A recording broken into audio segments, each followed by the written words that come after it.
I remember the brown paper bags that when I was a kid, we would use or was available to us.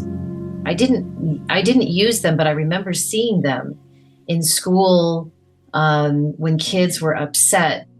The teacher would actually open up a paper bag and have, the kids or a child breathe in and out through that bag.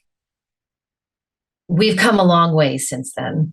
And what I will say is that even though that was a very interesting and very, very effective at the time method to slowing the breath down, um, it does completely change the constellation of hyperventilating. Yeah. And I think a lot of people go through many panic attacks on a regular basis where it's not just our thoughts, but our thoughts ruminate into the way we feel. And then the way we feel, and we've talked about this almost every episode, can create such an emotional stir that we don't have the faculties or the tools or the practices to say, okay, this is the time where I have to really get present and focus in on my breathing. And so people oftentimes have these mini panic attacks that look like hyperventilation, like people are hyperventilating. But a way in which that we can move from that is in the awareness of, and the importance of, and the intention of being in a state of calm as an optimal state versus a state of I wouldn't necessarily say panic, but stress, right? Because so many people are in a constant state of stress. Yeah. Back in 2003, I guess I'm like going back. I studied Chinese medicine, 2001, 2002, 2003, in that genre of time.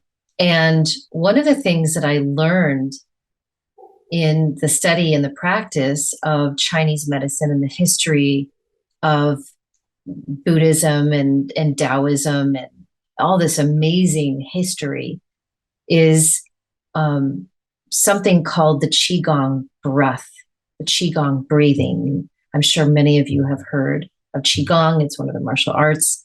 And of course, I learned Qigong at that time. And Qigong is about slow movement, even though it can be very deadly movement, but it also correlated with a breath. And so I have learned over the years to become completely unconsciously proficient in Qigong breathing. Now, Qigong breathing is very interesting because it is all mouth breathing, but it is using the Ayuja breath, right? And what that is taking your tongue and sticking it at the tip of the roof of the upper mouth. And so your tongue kind of covers part of your throat. And if you just, for a second, if everybody would like to do this, unless you already know how to do this, you breathe in heavily through your mouth and through your nose, in, out through your nose. But you hear this almost like a Darth Vader sound, right?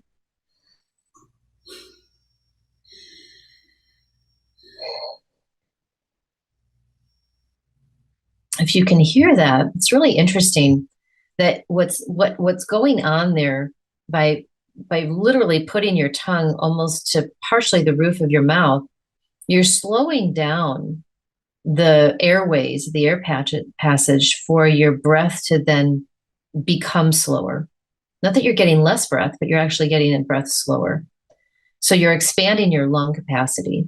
And so that's part of it. And the other part is that when you're breathing in, you're sticking your abdomen out, which mostly when people breathe in, they contract their abdomen. Well, this is the opposite. So when you take a deep breath in, you stick your stomach out, your belly out, like a Buddha belly. And what happens is if you're only breathing through your belly, Then you have your entire diaphragm to take another breath within that same breath. And that expands because most people only breathe through their diaphragm, only through their chest, which is very, very limited. And when you breathe through your belly, you're actually able to get another breath in there. So it kind of looks like this. Okay. So I'm taking a quick deep breath out. Now, that's my tummy. And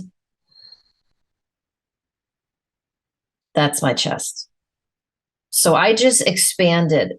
Instead of it being here, I just expanded to here. And I'm still kind of holding that breath. And then I go backwards. So, and then I exhale down to the belly. And when I exhale the belly, I am contracting my belly inward. And then I try to get as much air out as I can. And then I do that again. So you're really slowing down the breath here, but you're taking a second breath, if you will. So the way this looks, and I'll just do it really quick, is this.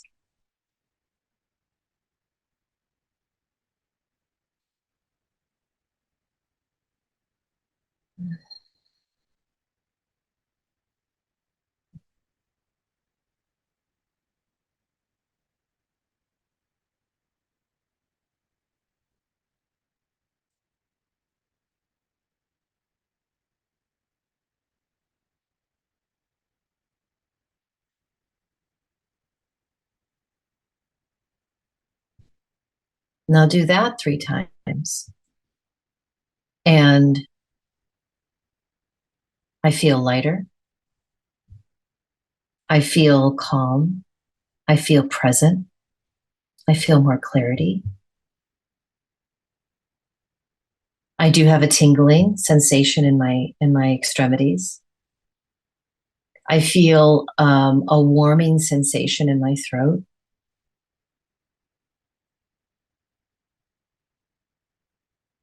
I actually have a little bit, I feel a little bit more awake than I was. And that is being very intentional. So when I go into my meditation, that's how I start.